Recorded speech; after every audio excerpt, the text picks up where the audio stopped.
You're listening to the Braver Angels podcast, a new way of talking politics. I'm your host, John Wood Jr.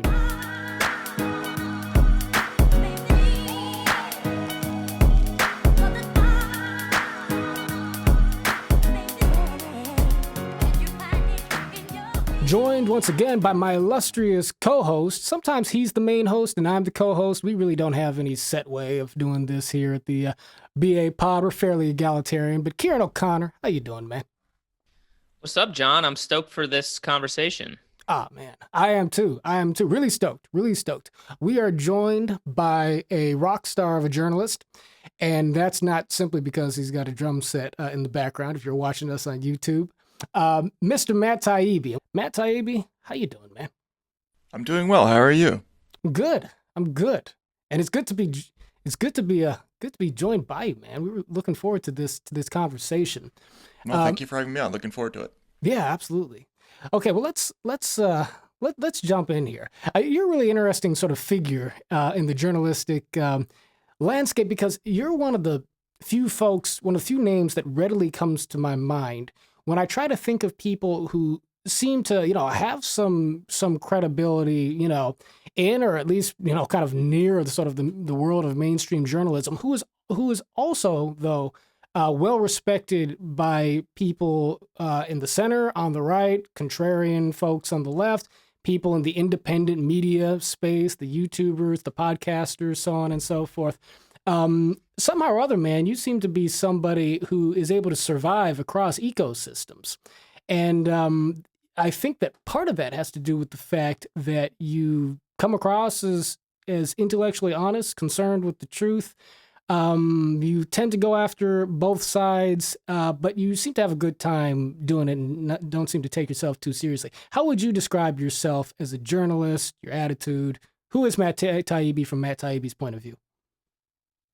Well, I do, as a rule, try to make sure that I'm looking at all sides of the issue all the time, and that dates back quite a long time. I know there's only really two places you can come up in American media and corporate media. You're basically either on the left or the right. You're either in the kind of conservative media ecosystem or the other one, which is everybody else. And I came up in the other one and working for Rolling Stone.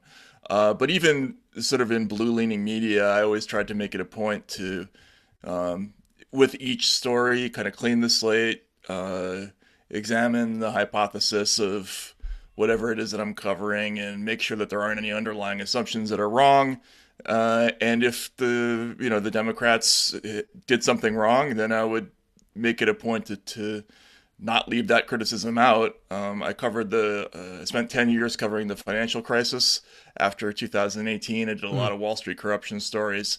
And that was a story that was very bipartisan in nature. Like a lot of the corruption problems are really endemic to both parties in that story. So I just sort of got in the habit of doing everything from that point of view. And the problem is that in the current landscape, it's really, really difficult to not stick to a political narrative if you're working in any kind of corporate media situation. So I'm lucky that I'm a little bit outside it now. But I think if that's your question, it's difficult to be even-handed if you're working for a big corporate company these days.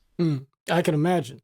Now you give a very compelling sort of overview. You're really a media historian. You come from, I think, a journalistic family. I'd love for you to give us a little bit of the background on that. My dad was a TV reporter. So from the time I was little, I grew up around the news business. Right, precisely. But I think you've got a story that you tell in terms of how we got here as a society. Most Americans, I think, left, right, and center would agree that regardless of the political media you prefer, that in aggregate, the way the media functions is to polarize. That there's sort of a polarization business model set in place, which seems to set the stage for so much of the social disintegration that we are experiencing in America today. But I don't know that all of us have a clear understanding of how we got here in terms of the history of it.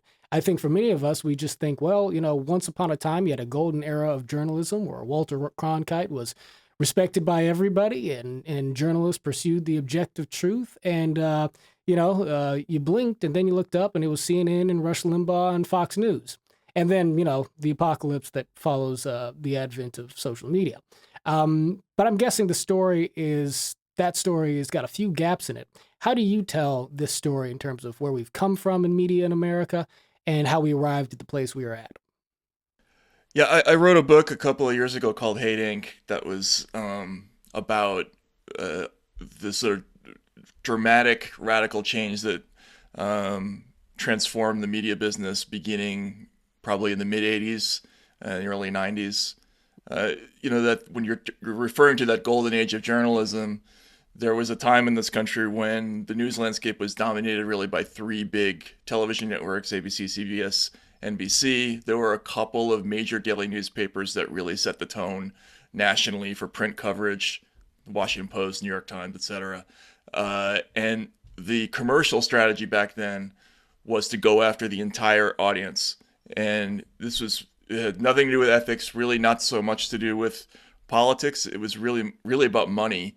ABC, CBS, and NBC wanted to sell the maximum amount of ads possible, and so they adopted what we now refer to as the objective news style, which is a sort of anodone, unemotional, decharged delivery of the news. You think back to the kind of monotonal anchorman style from the 70s and 80s. That was a commercial decision that they were doing. They were trying to avoid alienating audiences and to maximize the number of ads that they could sell. The strategy was basically they wanted to have a news program that the entire family could consume, from the right-wing uncle who was crazy to the left-wing kid in the Shea t-shirt or whatever it was. The news was for all of those people. Right. And it wasn't ethics. But what happens in the 80s and 90s, there were three really big things that happened. One was the advent of the 24-hour news cycle with CNN, with their continuous news broadcasts, which put a ton of pressure on the news business to produce lots more content. Then there was the internet arriving, which kind of destroyed the revenue model for media because it was based so much on distribution previously, because newspapers and broadcast media stations had basically unique ability to reach millions of people. The internet came along and eliminated that advantage immediately, and now suddenly, classified ads could be done at Backpage.com or whatever it was, and that undercut their revenue model. And then the third thing was, companies like Fox came along and they realized with all this new content coming in the internet, it's just not possible to get the whole audience. So we're going to do a different strategy where we're going to pick a demographic and we're going to dominate it rather than try to get the whole audience. And that strategy was extremely successful. It worked really well for them. And all they had to do was basically, you're not lying to your audience. You're just picking news that you know that they're going to respond to. And this whole process, we've kind of Foxified the entire news landscape now, where every station basically does what one Facebook executive called audience optimization now. They basically identify audiences and they produce content geared for that audience, as opposed to just reporting whatever it is that you see, which was kind of the old model. There were complications, but that's basically the problem. It's the commercial framework of the business has changed since the 80s and 90s, and now we're basically audience hunters now. Got it. And when we think back to the the quote unquote golden age, I think it's important to remember too that the gatekeepers were essentially 30 white dudes who all lived on the Upper East Side of Manhattan. So when there starts being more seats at the table, to what extent is that naturally going to create more conflict in the environment?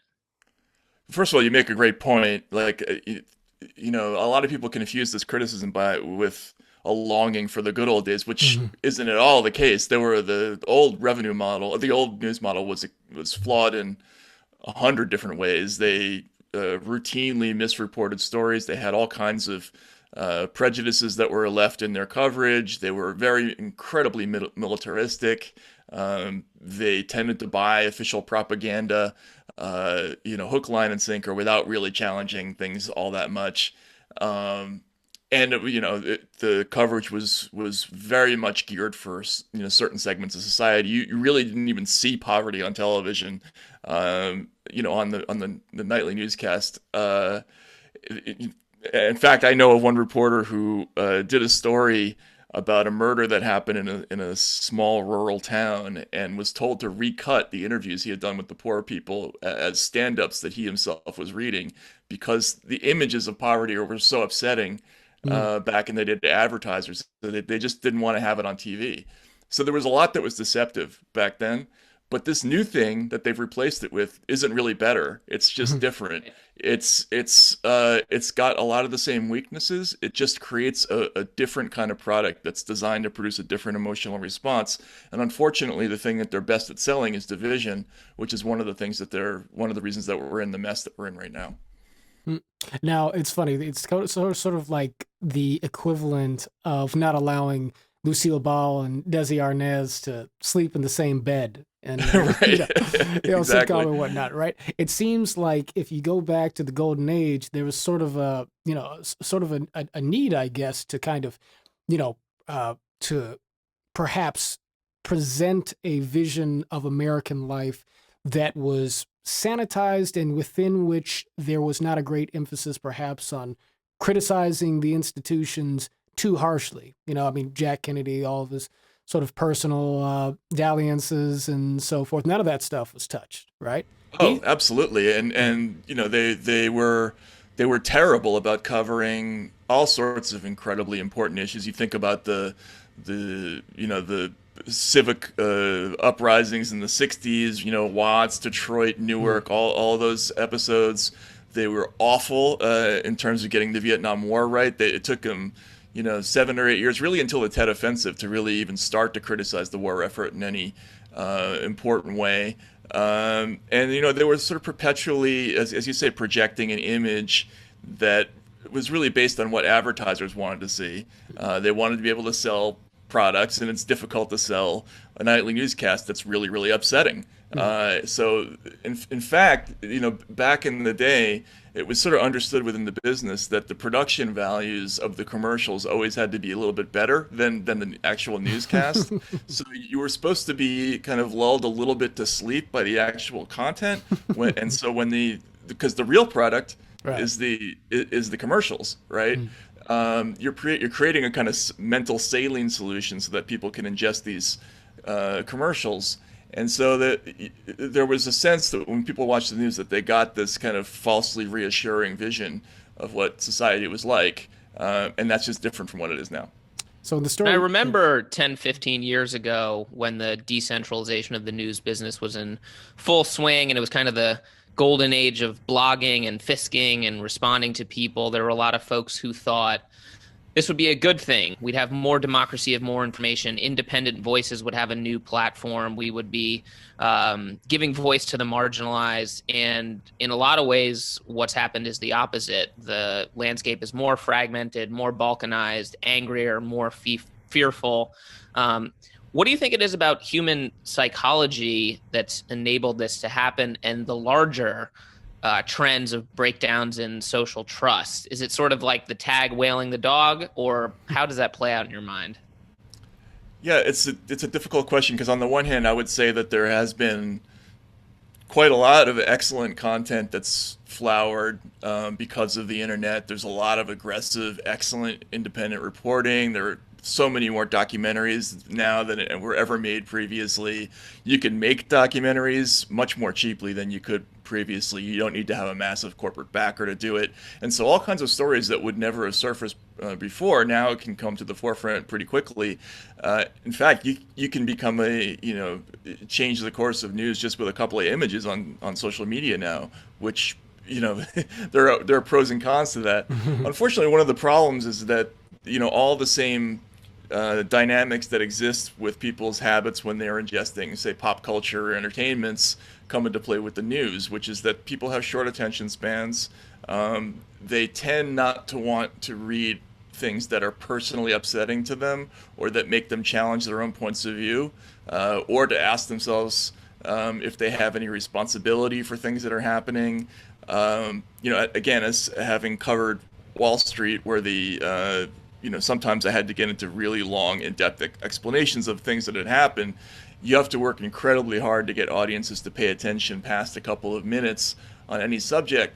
And so there's sort of a lowest common denominator, gravitational pull in media, which is that people will sort of gravitate towards the content that produces an emotional reaction very quickly. And then again, the thing that's easiest to sell is, a headline that triggers your anger center, that makes you feel superior. I think that a lot of what news is about these days is people have resentments about people they work with or their neighbors or whatever it is, and you're kind of feeding that a little bit by giving them bad news about some group that you might have negative feelings about. And that's the easiest way to make a buck from the corporate point of view, and that's why we've seen an avalanche of that kind of content. It's interesting to see how the sensationalism and the polarization go hand in hand in the story that you're telling. Absolutely, yeah. Go ahead. Okay. Now, you said that there are two hemispheres to our media. There's conservative media, and then there's everyone else. And at least within the conservative space, there's a tendency to just call that the mainstream media, which is also the liberal media in the way folks on the right will tend to talk about it. Now, I think generally speaking, people would agree that there's there's sort of a partisan storyline being pushed, certainly at in Fox, but also at CNN, broadly speaking. Ciaran, you may disagree with this framing, so if you do, jump in and say so. But I want to put the question to Matt this way. I think that for a lot of conservatives, a lot of Republicans, what they will say is that, yes, we've got a fractured partisan media landscape, and Fox News carries a bunch of folks who are opinion makers, so on and so forth. But Sean Hannity, Tucker Carlson, they're not pretending to be objective journalists. They are fostering an opinion, and they're making no bones about it. But CNN, just for instance, and maybe you could say the same thing about the other big networks, but CNN sort of seems to present itself as carrying on with the legacy of the golden age, if you will, of objective journalism in some sense. They tend to present themselves with the institutional gravitas of the media as the sort of fourth estate in America's civic institutional landscape. But you go just an inch below the surface and you realize very quickly they're pushing a partisan agenda with with the gloss of institutional objectivity. What do you make of that analysis and so forth? How do you respond to that idea? Yeah, I think that's correct, and also the pretension that what you're watching is not politically charged, opinionated content, but rather just the unvarnished, objective truth. That's very powerful from a propaganda standpoint. When people see that and they accept that that this is what I'm watching is reality, and what those other people watch is opinion.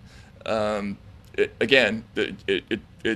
stimulates that feeling of superiority in the viewer, but it's also more effective in terms of convincing people that this or that point of view on things is correct. If they think what they're watching is just the objective truth, it's just much more powerful to them than if they're saying to themselves, well, I'm just watching the news for my team, which is what I think a lot of people who watch Fox News openly embrace, right? That this is news that's created for me.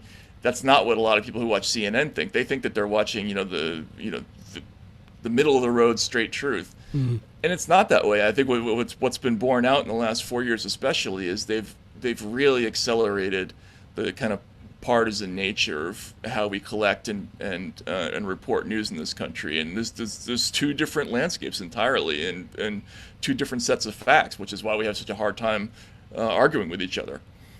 Ciaran, yeah, in some ways it's refreshing that the pretense has been dropped. I mean, for a long time, Fox News was always pushing fair and balanced, and I did think you have, shock jocks who are masquerading as objective purveyors of news. But now it's sort of like the horse is out of the barn, so to speak. And so I think in some ways that's important, because when folks watch Tucker Carlson and Hannity, they know what they're getting. But oftentimes people don't make the distinction between the 6 p.m. and 7 p.m. slot, and then all of a sudden you're into opinion hour and you're basically getting fed what could be perceived as like state TV during the Trump administration. And then as soon as Fox called Arizona for Trump, they were immediately, the opposition party to a lot of Republicans, and you saw Newsmax audience go from 100,000 to 3 million overnight. So I think the audience is basically looking for that, and that gets borne out by what's popular. And so I guess my question would be to turn the conversation a bit toward the future and think about how the landscape is currently evolving and what both the opportunities and challenges are. Because I do think you're starting to see, independent voices break off, specifically folks like yourself who already have existing audiences who can, start a Substack and support themselves and don't necessarily have to rely on a legacy outlet. At the same time, though, you have the polarization just getting worse and worse, and we've seen the sort of logical extension of that, which is violence. And so I wonder, how do you see this playing out, and what can we do to put it in the other direction, which is what we're trying to do at Braver Angels as well? Yeah, that's a great question. And the incident that you recount with Fox calling Arizona and losing audience share, and they did a lot of things that lost some audience share that month. I mean, Tucker Carlson had a show where he challenged Sidney Powell to produce evidence of the electoral fraud. There was a lot of content on Fox that they knew was probably not going to make their audiences happy. I'll give you another example of that exact kind of situation. In 2008, when Barack Obama was kind of moving towards the presidency, the Young Turks was just coming up. They were kind of a new channel, and they attracted a lot of young Obama supporters. And their audience really, really grew through the election. But after Obama came into office and they started having to report negatively about, for instance, Obama's response to the financial crisis, they took an audience hit. And that's right. This is the decision-making process that all news directors have to go through and all editors have to go through. Like, we have an audience, we know where their hearts and minds are at, and if we give them this truth, it's going to bum them out. I mean, that's the reality. And a news organization is ethically, we're supposed to give it to you anyway. Like, our job is to make that hard decision to lose audience, give you the bad news, even if we know it's going to cost us audience. And what's ended up happening too much is that companies have decided not to make that decision. Like they've just said, okay, every time we're going to come to that fork in the road, we're going to blow it off. We're just going to either not do that story, or we're going to do it in a way that kind of avoids the issue, and we're just going to keep going this way and hold on to our audiences. I think what you're talking about in terms of the future, what the hope might be is that some company will figure out that the way to retain audience is to develop trust over a long period of time. Like, look, you might not always get the answer you're going to like from us, but you could trust us to get it right, because that's what's most important to us. And it's kind of the difference between wanting to make a quick buck on Wall Street and thinking about a buy and hold strategy for 20 years. You have to start thinking more for the long term, and we've stopped training journalists to think in that other way, which I think is unfortunate. If they did that more often, even from a commercial point of view, even from a greed point of view, they would do better if they made that other decision, I think, going forward. And what do you think about the argument that I see made on Twitter from a lot of young journalists, particularly on the left, that the whole idea of objective reporting is a canard, and reporters have a responsibility to, exercise quote unquote moral clarity, and that's ultimately what should win the day?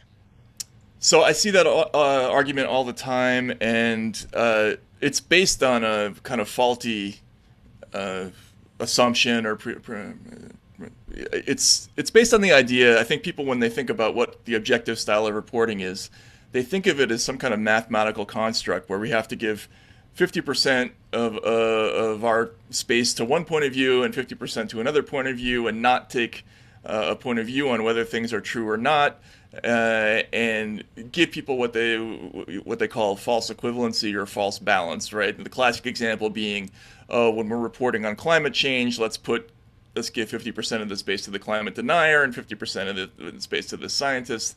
That's not really what it is. That's not what objectivity is. Objectivity is just calling things as you see it, and not worrying about how the chips fall. And I think when people are protesting against the objective style of reporting and saying we need moral clarity, what they're actually demanding that you do is stop criticizing one side or another. They're asking you to take a political stance, which is what we can't do. I think the media's function in society is to give people the information that they need to make political decisions. They don't want us to make the political decisions. Just getting things right is very, very hard. Assessing all the facts and presenting them to people and explaining things in a way that's understandable, that's an extremely hard job already before you get into the question of which direction should we be pushing society in. So I always come down on the side of let's just not bring any of the politics into it. Let's not think about moral clarity. Let's just think about being right and correct, which is, something that even the best people in our profession struggle with, even very late in their careers.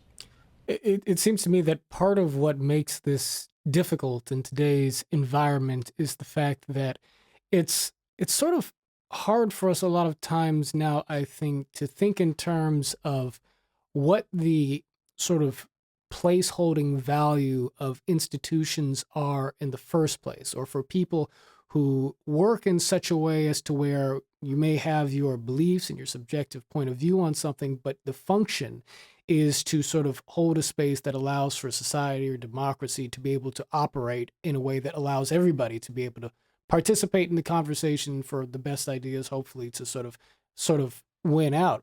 I heard it's not just young journalists, Ciaran. I heard Don Lemon describing his role as a journalist as being intimately tied in with being able to speak from his experience as a Black man who therefore derives certain insights into society, and that his own personal story, has everything to do with how he reports the news objectively, which seems like a contradiction in terms. But on the other hand, it is true that we all have an experience that sort of goes into coloring everything we do, and so from that, I guess people are making the moral argument. Well, let's just lean into that then. Let's lean into that, because these are moral questions, and the facade of objectivity is what's allowed for society to be, sort of stratified into classes, and to allow for, people at the top of society to sort of, through the apparatus of civility and institutionalism, rig everything in their favor, for so long. So I guess my question is, how do we go about, assuming you think that this is, sort of the tack to take, how do we go about for advocating, I guess, for an approach to media, and maybe just sort of a larger kind of disposition in society that says that you've got to preserve the integrity of institutions, because everybody can't be an activist in every part of their lives throughout, the societal landscape. We need to have people who are functioning to sort of hold the space for clarity so that the argument can unfold around that. How do you make that case in a way that's resonant? Yeah, that's a good point, and I think what Don was talking about.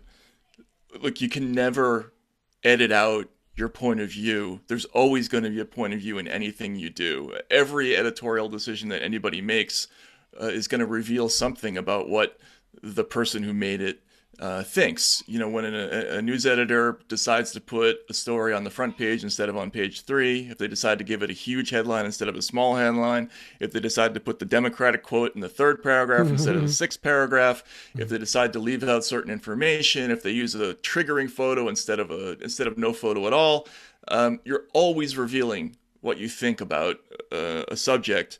And you can't edit that out. And that's why this idea that objectivity is this pure thing that can exist, it's a fantasy. However, aspirationally, it still is, I think, an important goal to try to be as fair as possible, and to try to present things, as not neutrally, I think is the wrong word, but as in a way that's the most open-minded. And I think one of the things that I've always found as a reporter, and my style of reporting is much more in like the subjective kind of Tom Wolfian, Hunter Thompson style, where you're just openly telling people what your point of view is. Right. Still, no matter what story you cover, what I found over the years is that you have to be willing to be surprised at what the facts are, and open to the idea that people you don't like or people you disagree with, maybe they're right in this situation. Like, it's not always clear going into any story what the truth is ultimately going to be. And that's the problem with modern news, is that before you turn on MSNBC these days, you basically know what their take is going to be on anything. And that makes it, to me, automatically illegitimate, in the same way that, like you have a lot of predictability with stations like Newsmax or OAN. Like, it shouldn't be like that. Like, I think with certain kinds of broadcasts, you should always, be a little bit, have a little bit of room for surprise, and, the ability to report things one way or the other. And the problem is that most people who work in the corporate media these days, they don't have the freedom to go against narrative in their coverage, and that's the problem going forward, I think. I wanted to ask a little bit about the conversation around platforms and the role that platforms, particularly big tech, play when it comes to regulating conversation, and also elite institutions. I mean, you have everything from, Politico inviting Ben Shapiro to author one of their playbooks recently, sparking this massive revolt, to, Twitter putting labels on certain content and not others. But then at the same time, you have folks out there saying, well, sunshine is the best disinfectant. And I think Trump's Twitter feed makes a strong counter argument to that. So how do you see that conversation taking place as you sort of weigh these competing interests in terms of intention, free speech, private companies' ability to regulate their own platform, and the idea that we also have to consider the impact of what people will see and act on, particularly when it could lead to violence? Well, it's a complicated question.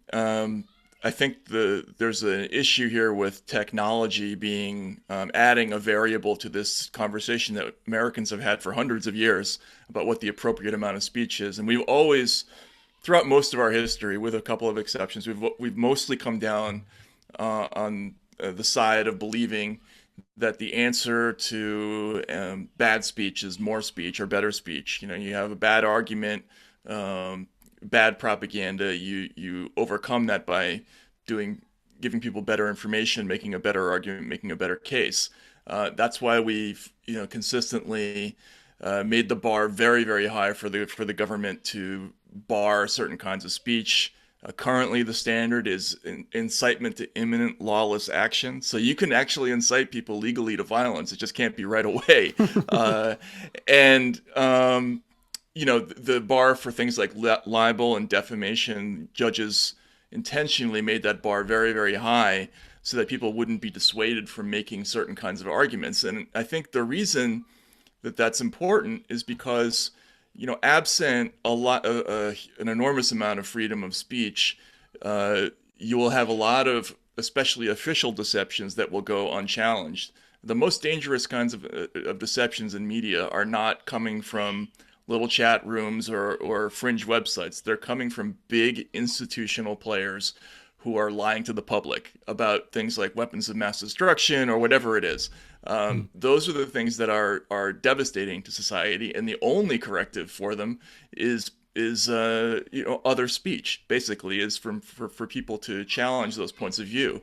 And if you have an institutional top-down mechanism for controlling speech, yes, you might get fewer people saying things like sunshine is the best disinfectant, but now there's going to be no answer the next time someone says, well, we have to go into Iraq because to get rid of the weapons of mass destruction. They're going to edit out the arguments against that, or they at least they'll have the ability to do that. And that's what I find so worrying about this current mania for sort of censorship solutions and deplatforming, because it doesn't understand that you're never going to get rid of all the deceptions. You're never going to get rid of all the propaganda. You're just going to allow a certain number of actors to corner that market, and you're going to make them more powerful. So that's what I worry about with that. It's not an easy question to resolve, but I certainly think, censorship is probably the worst way to go. But so what did you think about Twitter's decision to ban Trump? I didn't love it. I think it raises a lot of questions. If there's an unknown group of actors who can essentially press mute on the president of the United States, that suggests that the president of the United States is no longer the most powerful person in the country.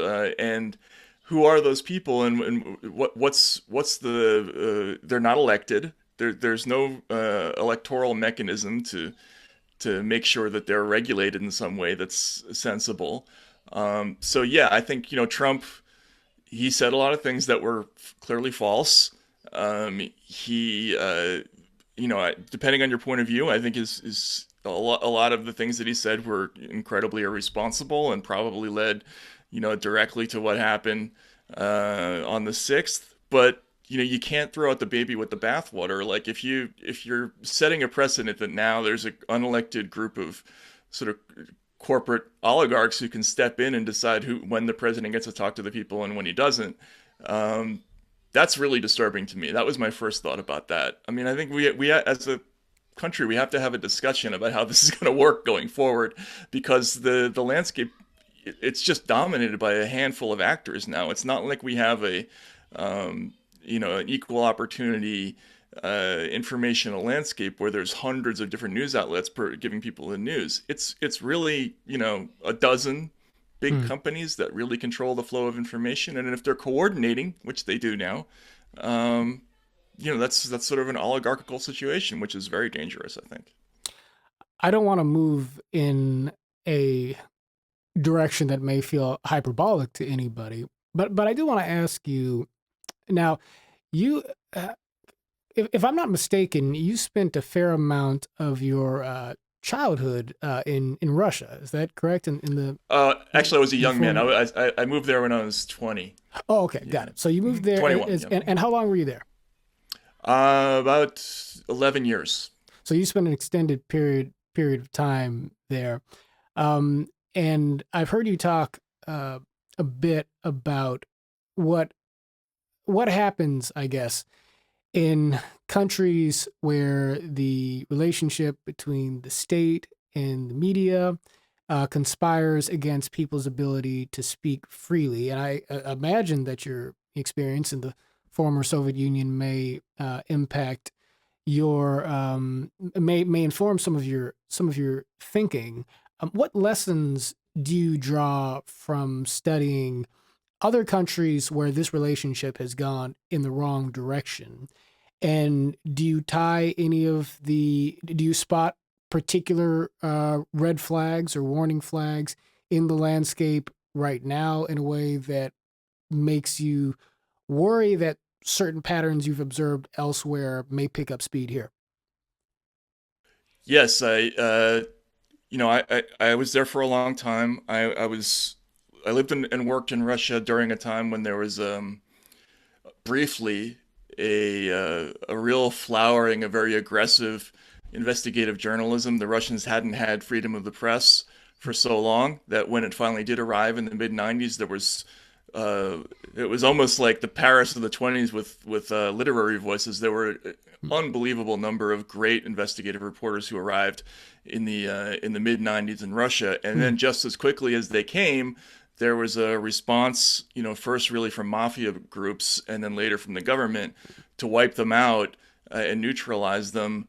I had several colleagues who were murdered. I knew a woman named Anna Politkovskaya who was assassinated. There was another reporter who I knew who later became a sort of like a congressman whose name was Yuri Shekachikin. He was poisoned. There was the editor of a newspaper called Top Secret, Совершенно Секретно, whose name was Artyom Borovik. He died in mysterious circumstances. I had a very good friend who was attacked with a crowbar. There were all kinds of problems, and I think the lesson that I drew from that is, people really take for granted how fleeting and how powerful the freedom to express yourself is. And I was around people who on a daily basis risk their lives to do this kind of work. And that's why, whenever I hear someone talking about an American journalist being brave, it always kind of makes me laugh because I knew these people who were really, really risking everything every time they went to print. And they did it because they knew, once that ability to communicate with the public and give them the information that you think they need is taken away, then basically the sort of lifeblood of society is gone. A free society is gone. And right now in Russia, it's there's a little, it's not completely neutralized the way it was in the Soviet Union, but it's much less free than it was in the 90s. And I think people in the United States are just too cavalier about giving away their ability to communicate and report freely. They're begging for companies like Facebook and Google and Apple and Amazon to regulate everybody else's speech because they want to feel more safe and secure. But they're going to regret it down the line because once you give those rights away, they don't come back, and that's what I worry about. And I think part of the issue too is that they are private companies. And so there's a big difference between, bringing a prosecutorial case against somebody for violent speech and Twitter just, some guy saying, okay, this tweet is gone. And so I wonder what's the potential solution there? I mean, I think a lot of people compellingly argue that the tech companies need to be regulated more and more subject to liability, but you also don't necessarily want the government stepping in to try to be arbiters of speech on private platforms. So there's a bit of a catch-22 there. Sure. And again, I'm sorry to go on about the Russia thing, but I watched as there was this kind of oligarchical situation behind the scenes where they went into private companies. It was basically groups of politicians would descend upon private companies. Like there was a television network there called NTV that was somewhat oppositional during the late 90s, and it was sort of gradually taken over and neutralized by Putin when he came to power. The idea isn't you're not going to have state television on every network, and all the newspapers aren't going to be printed by the state, but they're going to be controlled by roughly the same actors behind the scenes, one way or the other. And that's why I worry about people are making too much of a distinction about public and private when they're making this argument about Facebook, Google, or whatever it is. It's ultimately it's the same narrative about concentrated power and who gets to hold those levers of power. And the more concentrated you make, the flow of information, the more ability there is for just a very small amount of people to decide who gets to see what and who gets to hear what information. And that's what I really, really worry about. I think I'd never been on Parler. I've never chatted with anybody online who uses that platform, but the kind of decision by Apple and Amazon and Google, just in the space of 24 hours to force that company to basically accede to its demands to regulate or censor certain kinds of speech is kind of incredible. It was the #1 app in the country, and they don't have enough. It was $1 billion company itself, wasn't it?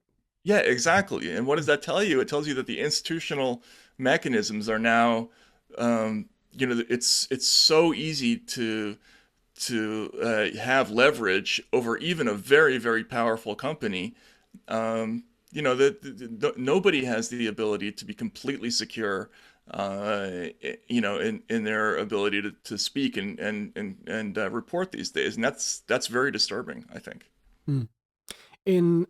It's hard to say what's going to happen in the future, but a lot of people expect that Donald Trump, former President Trump, is likely to turn his attention to media and maybe throw his weight, his resources, his incredible, network and celebrity behind possibly building up an alternative media infrastructure under his own brand, or I don't know, maybe work with some of the existing groups that are starting to eat into Fox News's market share.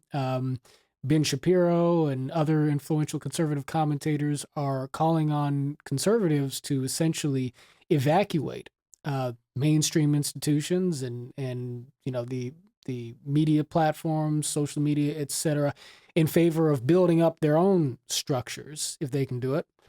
And that leaves us, I think, in this interesting place wherein, on the one hand, people are arguing, and I say this without prejudice and framing in terms of expressing a point of view myself on the outcome of the election. I definitely have a point of view, but for the purposes of making a point, this leaves us in a position where, on the one hand, you've got people saying we need to get everybody to share the same set of facts again, and I guess the way to do that is to muzzle voices that are disseminating conspiracy theories and are unhinged from empirical reality.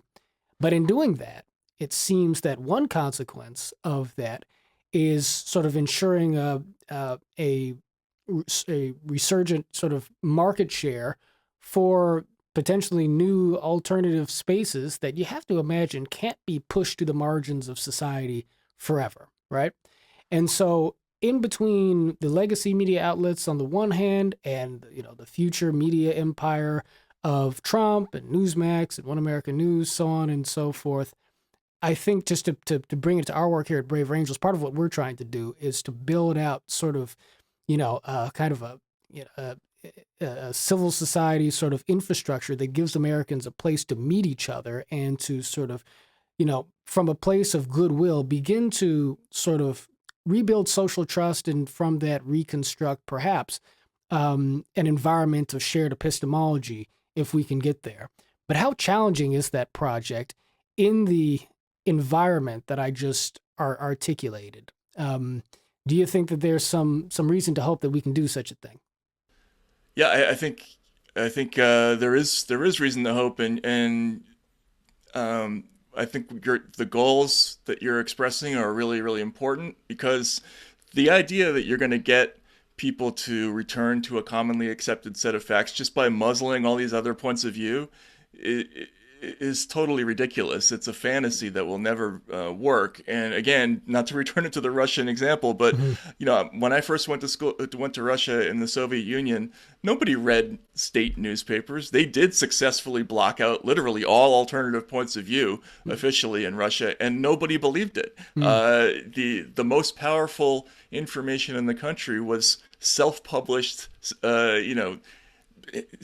mimeographed print that people would circulate by hand, because you cannot force people to trust an institution. You have to build trust. And so yes, there are going to be calls to block out all these other points of view, but all that's going to be worthless if people don't believe and trust in the remaining institution.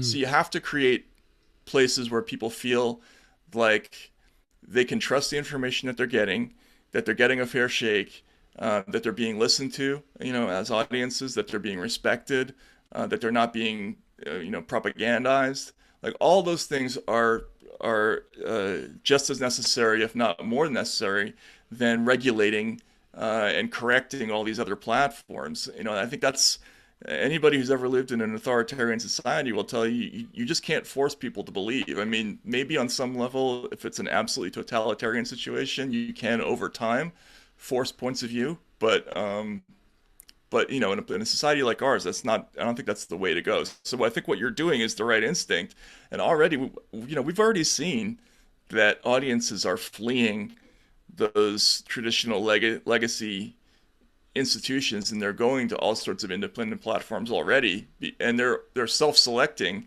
the outlets that they trust more. I mean, Glenn Greenwald makes this point all the time that Joe Rogan's interview with Snowden got like 5 times as much audience as the top cable show in the country, right? So the audiences have already left, I think is the point, and they're just looking for a home. So, and they need these new institutions, like yours. Mm. But for all the fragmentation, outlets like the New York Times and the Washington Post still have enormous power to set the agenda, particularly when it comes to the elites who are reading it every day. And I think, like the New York Times, for example, I think they have more digital subscribers than ever before. And They so do. after 4 years of Trump and, after the 2016 election, where a lot of people said, because the outlets covered Hillary Clinton's emails so much, that's why Trump won the election. And then I think in full disclosure, I worked on the 2016 election. So I definitely felt viscerally that anger. And then in the 2020 election, I think you did see, mainstream outlets sort of try to push the Hunter Biden story aside a little bit. I think you had the editor of NPR saying, this just isn't a legitimate story. And I think, even if you want to make sure that when you're presenting it, you're doing it fairly, the idea that you can just push it aside, I think, does reveal some bias. And so after 4 years of Trump, are you concerned that a lot of mainstream reporters who, are aggressive journalists are going to be sort of just more accepting of the official narrative of the Biden administration, more loath to criticize it? I know you talked recently about a piece that Margaret Sullivan wrote in the Washington Post, kind of making that argument. What are your concerns going forward now that we do have Biden in power? Yeah, I think the Hunter Biden story was a big deal, not because the story was important, but because of the way it was handled. Uh, the decision by Facebook and Twitter, to intervene and sort of prevent people from getting access to that story, um, which was not demonstrably false. I think, in fact, I think as time has gone on, it looks very much like those emails were real. In the story now, the provenance of them is still a little suspicious. But as journalists, we frequently report material that's been stolen or has been given to us by an anonymous source, and all we have to do is confirm that it's true or not. And that's not supposed to bother us that much. It's legal to publish stolen information. By the way, there's a Supreme Court case about that, Bartnicki v. Vopper. But the precedent of both the tech companies intervening and then the news companies, ganging up to not cover a story A and then B say that it was Russian disinformation. It gives the incoming Biden administration, a kind of moral stranglehold over the media. Essentially, you already covered for me once. You're gonna come back and challenge me again. Really, that doesn't happen. Once people get out of their take their journalist hat off and become politicians, which is what you do when you decide not to publish something true because you're concerned about the political consequences of it. It's very hard to jump back into the role of being somebody who challenges power, and that's why I'm very worried about the attitude of this current press corps. They've accepted the logic that we have to give the Democrats a little bit more of a break because the threat on the other side is so dangerous. That's for me again. I grew up in the media, and the psychological attitude for me of journalists was always supposed to be they were kind of omnivorous. They didn't really care how the information cut. They were just interested in digging up a story, checking to make sure it was real, and then putting it out there. That to me is the way the attitude of the media should be. Like we work hard to make sure that it's true, that you understand the information, and then it's your business what you do with it. We've gotten out of that mode, and we've accepted the idea that information, we have a responsibility to make sure that we're giving people information that's healthy or politically useful, and I think that's not our job, and it compromises us. Mm. Do you have confidence in the idea that if we were able to create sort of a landscape in which journalists sort of took their role as at least aspiring towards objectivity seriously, and you had sort of a marketplace of views that were, I suppose, responsibly fostered in as much as you seek credible sources and credible authorities to weigh in on certain things, but otherwise largely sort of policed. Do you have confidence in the idea that the best or most truthful perspectives will ultimately sort of win out in the public discourse? Because I think that that is kind of a classic liberal sort of assumption, right? And it represents an ideal that so many of us want to strive for. And yet, part of the context for the changes in media culture that you're talking about, it comes from the fact that many people, and perhaps for some damn good reasons maybe, are just skeptical of that proposition, that if you give a level playing field to truth and bullshit may win. So how do you where do you feel your feelings on that? That is an excellent question, and it cuts right to the heart of the matter. On some level, look, the idea that you the truth always wins out, and that the best information will ultimately rise to the top. On some level, it's a belief, right? But it's also one of the foundational ideas of the American experiment. Yeah. And if we were to change our views on that, we would be fundamentally changing the entire idea behind this country, which was very much, in the aggregate, it was built around the idea that people need a free exchange of ideas in order to prosper. So if we're not going to do that, what's the alternative system? I don't know. But you're absolutely right that there's a tremendous amount of pessimism out there that people will make the right decisions. That that lies do have more power than truth. But the problem with that is that it assumes that the right people are telling the truth, and this is why I think episodes like the WMD situation, the sort of epic misreporting of the financial crisis, the Russiagate, which I have a lot of problems with the way they covered that story. Like, if you get stuff wrong, if you get important stuff wrong, you can't expect people to come back and into your arms when you really, really need them to make a responsible decision about whom to vote for or whatever it is. They're not going to believe you in a critical moment. And that's why I think we're in this situation where people are, yes, they're pessimistic about the public's ability to respond correctly, but they're also not giving them the right information a lot of the time. So, I think before we jump to some new model of doing things, I'd like to see us try to get back to doing the job better, and then see what happens. Because I think that's a big part of the problem. There you go, Ciaran. I've got a closing question for Matt, but do you want to throw one more pitch before we go to it? Yeah, my last question would be if you have any advice for us, because at Braver Angels, we're also trying to create our own media network and our own content and try to model a more constructive exchange of ideas. And obviously, you've been in the business a long time, and you're sort of now branching out on your own too. Any words of advice for us as we're planning this thing? I mean, it seems like you guys are doing exactly the right things conceptually already. The only thing I would say is I've been doing this for a long time, and you will get tempted along the way to depart from your original idea. Somebody's going to come up with some kind of offer to move in one direction or another. Just don't do it. If you have an idea that's working, just stick with it, and be suspicious of anything that asks you to sort of betray your original inspiration, because that tends to happen a lot in our media landscape. So.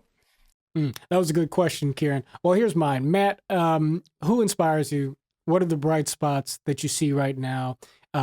Journalists, organizations, who are you seeing that folks listening to this podcast ought to know about? I mean, that's a tough question. I mean, I think it's been such a tough year in terms of everything in American society, but I Feel do free think to say there's... that we're all just screwing up, Matt. No. There's Matt Taibbi. He's okay. And No. Definitely not that. I do think that I'm very sort of inspired by all this alternative media that's coming out, and that's sort of stepping into the void. You know, in terms of like inspiration, I think if you look back in American history, you always find that in these moments when people are very, very pessimistic and sort of tearing at each other's throats over something, there's always some new movement that rises up that makes people feel more welcome and happier. I think that one of the things that's been so bad in the last 3 or 4 years is that so much of what's going on in media is depressing and angering. It makes us feel bad, not just about other people, but about ourselves. And there's just a lot of media now that your show has a tone that is more welcoming and accepting and positive. And I think that's great. There, shows like The Hills Rising also to me is another example of like an effort to try to get people to come together and at least coexist with different points of view. So I'm sort of energized by seeing more of that in the landscape, and we'll see how it all works out. Beautiful. All right, Mr. Taibbi, it's been a pleasure having you on the Braver Angels podcast. Where can people find you, man? Drop any of your plugs, any way people can keep in touch. Sure, I'm at taibbi.substack.com and at rollingstone.com. There you go. We'll include those links in the description. And for folks who appreciated this podcast, for folks who support the work that we are doing at Braver Angels, check us out, braverangels.org. Join, become a member. We're organizing across America. And of course, like, share, and subscribe to this podcast. We are building a house united. Until next time. Peace.